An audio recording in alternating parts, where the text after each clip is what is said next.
What should an American audience know? So the American audience needs to know that what's happening to the Uyghurs is nothing less than a genocide.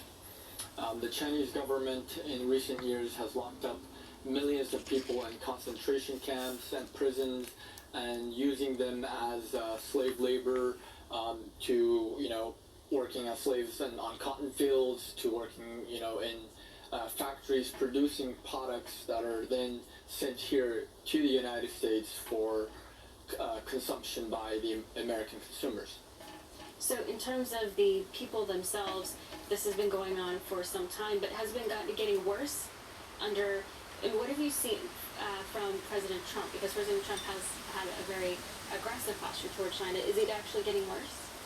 So, prior to the Trump administration speaking out on the issue starting in 2017, much of the world didn't know about the Uyghurs. In fact, many people never heard of the Uyghurs. President Trump and the administration have been very,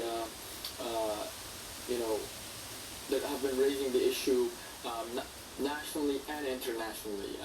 And because of Secretary Pompeo's outspokenness, people know who the Uyghurs are.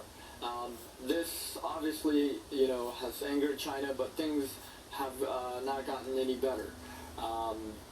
In fact, recently, just yesterday, the Chinese government announced that it's going to continue its policies to, quote, fight against terrorism, to push back against Uyghurs, saying that, what we're doing, like the Chinese government is not doing anything wrong, and it's just trying to ensure political stability.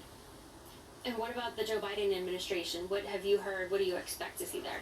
So the Biden team had made an announcement saying that they would recognize it as a genocide during the election process. However, since the election process, since now that it's about to transition, they have been largely silent. In fact, Newsweek have reached out to them, even we reached out to them, and they haven't reached back out to us.